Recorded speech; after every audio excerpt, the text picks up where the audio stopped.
Hello, bonjour, merci d'écouter ce 122e épisode du podcast Le bonheur me va si bien, avec aujourd'hui un sujet qui, je le sais, va vous plaire. Parce que oui, je suis certaine que vous êtes déjà senti, un peu comme une équilibriste en plein cirque à jongler avec toutes vos obligations, travail, famille, engagements sociaux et les imprévus, parce qu'il y en a toujours des imprévus.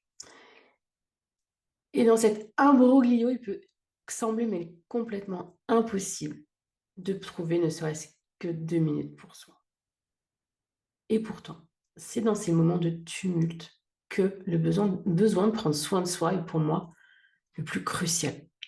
Alors, la question à laquelle je vais répondre durant cet épisode, c'est comment réussir à se créer une ou des routines bien-être dans un emploi du temps qui est déjà débordé.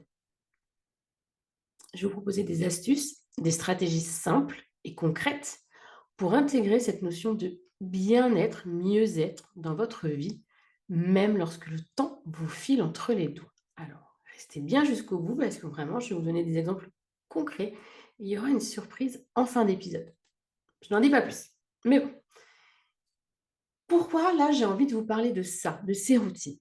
Parce que prendre soin de soi, non, ce n'est pas un luxe, c'est une nécessité.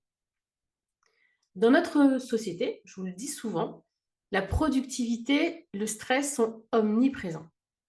Il est trop facile de négliger nos propres besoins au profit des exigences extérieures, beaucoup, beaucoup trop facile. Cependant, négliger votre bien-être, ça peut avoir des conséquences très graves sur votre santé, votre qualité de vie aussi. Je ne vais pas insister sur le sujet.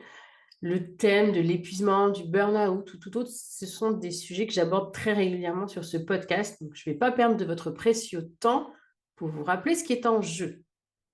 Si vous avez besoin, je vous invite à écouter le coach 018 sur l'épuisement émotionnel. Mais donc, une routine bien-être, c'est pour vous l'opportunité de vous recentrer sur vous, de recharger vos batteries et aussi de cultiver un sentiment de calme et d'équilibre, de sécurité intérieure. Bye bye stress, anxiété, charge mentale durant au moins quelques minutes. Parce que oui, oui, je ne vais pas vous vendre du rêve tout de suite, ça ne va pas disparaître en un claquement de doigts. Mais au moins, vous aurez ce sentiment de décompression, ce sas-là qui limitera en fait dans le temps la casse et les effets de ce stress, de cette anxiété, de cette pression sur votre corps, votre esprit, vos émotions. En prenant le temps de pratiquer des activités qui vous font du bien ou juste de prendre une pause pour respirer, ça va renforcer votre résilience émotionnelle et votre capacité à faire face au stress au quotidien. Parce qu'à force, on tend on tend la corde, à un moment, elle se casse. Tandis que quand vous prenez un petit peu de temps, la corde, elle va un petit peu rediminuer, etc. Donc, ça vous donne un peu plus de jeu. Je ne dis pas que ça changera le fond du problème, qu'on soit d'accord, mais au moins, ça vous aidera à améliorer votre qualité de sommeil, votre énergie, votre humeur globale et donc votre relation aux autres. Ça va fluidifier votre quotidien. Comprenez bien cet impact positif qu'une routine bien-être peut avoir sur votre vie. Vous serez vraiment plus enclin à lui accorder sa juste place de choix dans votre emploi du temps qui, je le sais, est chargé. Alors je sais, là vous allez me dire Audrey, c'est bien joli, ça, hein, mais comment on fait là, quand on court partout toute la semaine? Comment arriver à se créer cette routine en mode temps pour soi, sans en plus culpabiliser? Je sais que vous allez me dire ça. Et on est là pour ça. Donc déjà, pour moi, une chose hyper importante, quand vous voulez, là, vous êtes dans cette phase, de dire, OK, Audrey, tu as raison, pourquoi pas, j'en ai peut-être besoin, ou ouais, ça fait longtemps que j'y pense, peu importe. Déjà, déterminer quel impact, justement, vous souhaitez que cette habitude, ces habitudes aient dans votre vie. Quelle est l'intention profonde pour vous de mettre en place cette routine mieux-être? Que doit-elle vous apporter? C'est comme pour tout. Sans pourquoi profond, rien ne se mettra en place. Alors, creusez au maximum le but de cette routine et de ce qu'elle est censée vous apporter. Notez-le si besoin, illustrez-le avec un tableau de visualisation si vous en ressentez la nécessité, comme bon vous semble. Mais vraiment, prenez conscience de ce pourquoi. Et prenez quelques instants pour réfléchir à ce qui vous fait ou vous ferait du bien. Est-ce que c'est une promenade en pleine nature, une séance de sport, un moment de créativité, ou simplement une pause pour déguster une tasse de thé bien chaud avec les mains, là, vous savez, serrées, juste 2 minutes, là, comme ça. Serrées entre vos mains, la chaleur, l'odeur. Écoutez votre corps et votre esprit. C'est eux qui vont vous dire ce dont vous avez réellement besoin pour vous faire du bien et recharger vos batteries ou lâcher prise. Donc, une fois que vous avez identifié vos besoins et priorités, troisième pas, on est dans du concret là. Prenez l'engagement de leur accorder la priorité dans votre emploi du temps. C'est vraiment, quand je dis accorder la priorité, Daniel Maudray, t'es folle. Non, c'est bloquer du temps chaque jour, au moins une fois par semaine si vous voulez débuter comme ça, pour pratiquer une activité qui vous détend, quelle que soit la forme que cela prend. Rappelez-vous que prendre soin de vous, ce n'est pas égoïste, mais essentiel pour votre bien-être et votre environnement. La petite aparté. Quand je vous dis bloquer du temps, l'idéal, si vous voulez mettre en place une habitude durable, une habitude qui dure dans le temps, ça je vous en ai parlé dans l'épisode 75, c'est de le faire quotidiennement. Parce que c'est un enchaînement qui va devenir logique pour vous. 5 minutes chaque jour vaut mieux qu'un quart d'heure tous les 3 jours. Parce que voilà, votre cerveau, au bout d'un moment, il ne va plus réfléchir. Il va faire cette action de manière récurrente, comme vous vous lavez les dents, comme vous prenez votre douche, comme vous faites des fois votre linge parce que automatiquement vous pensez à le faire. C'est un automatisme. Donc, plus vous allez le faire chaque jour, mieux ça va venir. Parce que si vous le faites une fois par semaine, il faut que je pense à ça. Donc, si vous le pouvez, essayez de mettre dans votre emploi du temps 5 minutes chaque jour pour ça. Je reviendrai là-dessus sur les 5 minutes plus tard. Si vous le préférez, dites non, je me bloque 1 heure, tel jour. C'est du temps pour moi, 7 heures. Ok, mais bloquez ce temps pour vous. Écoutez bien la suite, parce que c'est maintenant que ça devient croustillant. Je vais vous donner mes astuces pour enfin réussir à mettre en place cette routine. Donc oui, là je viens de vous le dire, vous planifiez. La première et indispensable astuce, c'est de planifier ce temps. 5 minutes, 1 heure. Bloquez des plages horaires dédiées au bien-être et vous les traitez comme des rendez-vous que vous ne pouvez pas annuler. On n'annule pas, je vous en reparlerai, mais c'est un rendez-vous. Vous l'avez, il a son bloc de temps, il a sa couleur dans votre agenda, dans votre bullet journal, peu importe. Mais c'est primordial de les noter. Tu vas dire, ah oui, tiens, je ferai bien ça cette semaine. Non, c'est pas je ferai bien ça cette semaine, je me le note. C'est tel jour, je le fais. Ça ne marche pas tel jour? Ok, pourquoi? Qu'est-ce qui fait que ça n'a pas marché? Et je vais peut-être changer de jour. Et la seconde astuce, c'est déjà d'avoir absolument tout sous la main. Pas tout que là, vous allez écouter cet épisode, mais peut-être que ce n'est pas la bonne semaine pour débuter cette nouvelle routine. Pourquoi? Il vous manque le fameux carnet de journaling juste magnifique dont vous rêvez pour débuter une pratique régulière. Commandez-le, achetez-le. Vous ne savez pas trop quelle musique, appli utiliser pour votre séance de méditation, ou vous vous demandez si vous commencez par de la cohérence cardiaque, de la respiration carrée ou des exercices de yoga, ou Zentangle, art journaling, écriture intuitive, vous hésitez sur la pratique la plus adaptée. Bref, là, tout de suite, vous avez besoin d'y voir plus clair. Alors, c'est indispensable. Vous prenez vos rendez-vous avec vous-même, vous définissez ce dont vous avez besoin, et ensuite, vous prenez le temps. Comme Lucie, elle nous le partageait dans l'épisode Audace 001 sur la créativité, la phase de préparation fait partie du processus. Donc, prenez le temps d'éclaircir les possibilités et ce que vous voulez faire. Ça fait partie peut-être de ces 5 minutes par jour, de cette heure que vous allez vous consacrer en disant, OK, là, je veux mettre en place une routine, je sens que j'en ai besoin, quelque chose qui va me faire du bien, qui va me permettre de me recharger en batterie. Qu'est-ce que je veux faire? OK, ça. Et je vais explorer. Ma troisième astuce, c'est de tester ce qui vous plaît, vous fait du bien. Ne vous enfermez pas dans un truc qui ne vous correspond pas. Je pense en l'occurrence au Miracle Morning et c'est Savers. S-A-V-E-R-S. Il y a 6 étapes. Le silence, l'affirmation, la visualisation, etc. Mais peut-être que dans toutes ces étapes, seule une vous intéresse. Seule la partie visualisation ou l'exercice physique. Donc oui, cette phase de préparation, elle fait partie du process, tout comme l'expérimentation. C'est pas parce que vous avez décidé de mettre en place tel type de routine là ça ne vous convient pas au bout de 15 jours, 3 semaines, que vous devez absolument la continuer. Gardez le temps. Si ce temps, vous avez réussi à le prendre, mais que ce que vous mettez dans ce temps ne vous apporte pas grand-chose, changez. D'accord? Et puis pourquoi pas? Pourquoi est-ce que cette routine, ça doit être toujours un temps imposé de faire ça dans tel ordre? Peut-être que ça peut être pour parmi vous, il y en a peut-être qui ont envie de plus de créativité, de tester, d'expérimenter.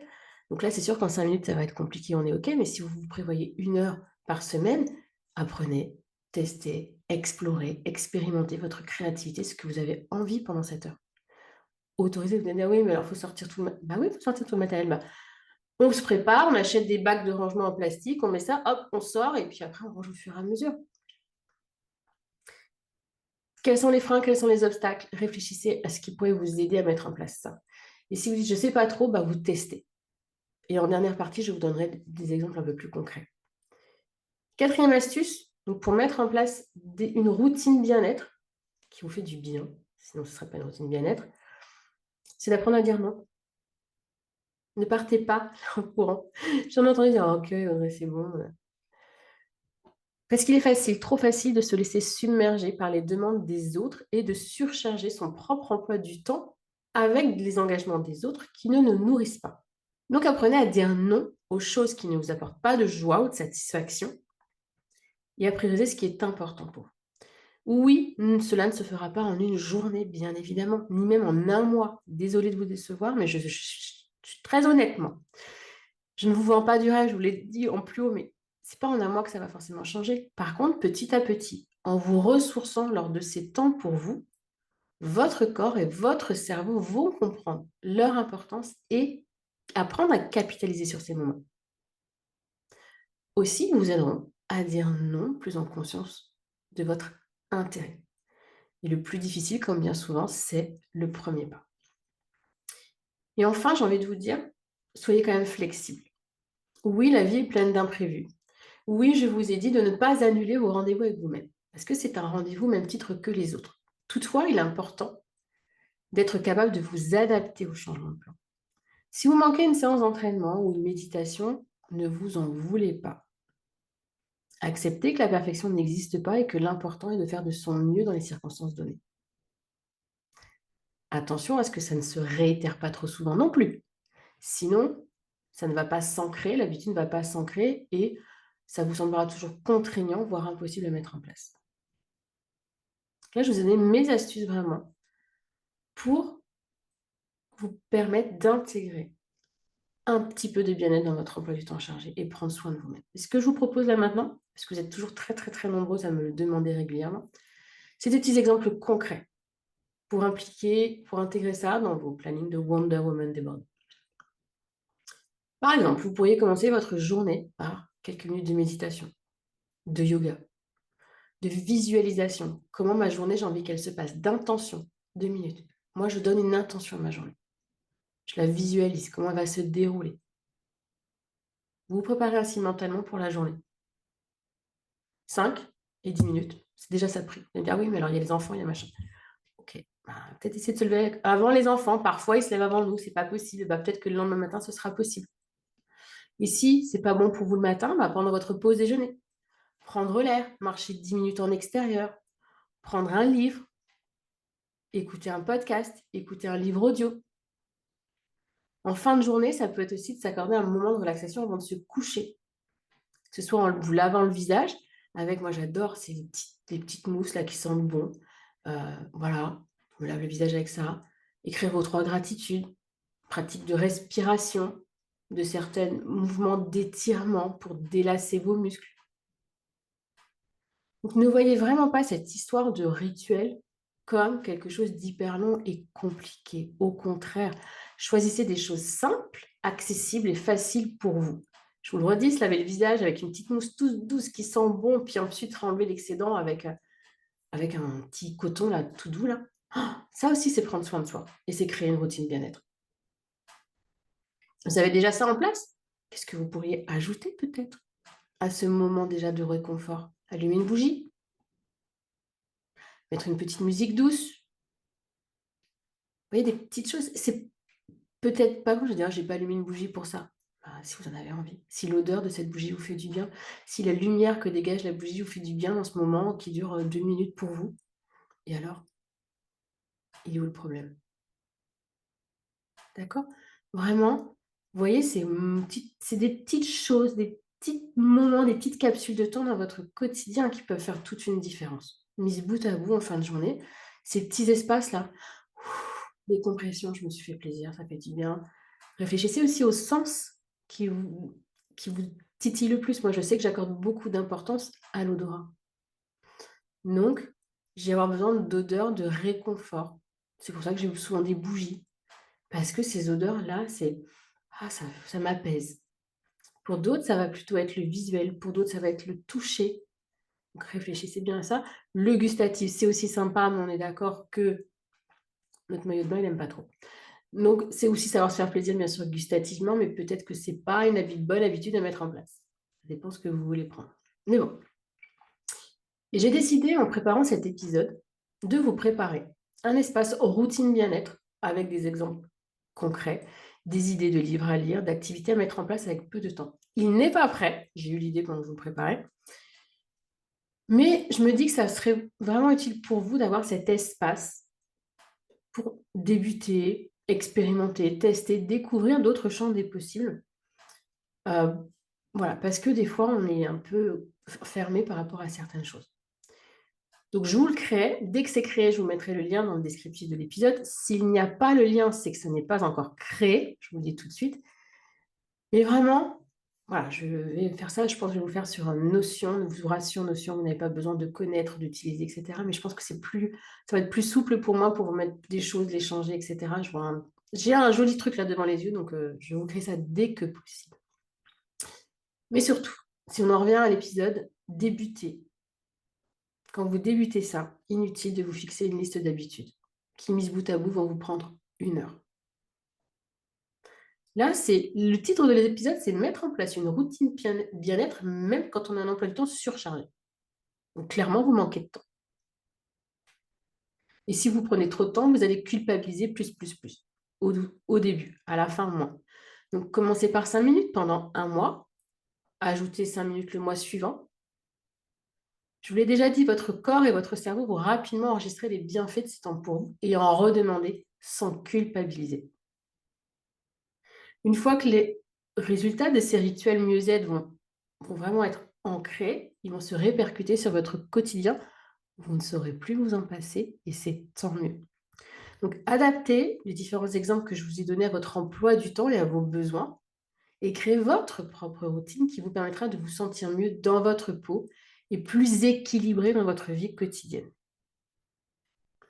Il n'y a pas une routine type. Je vous donne des exemples.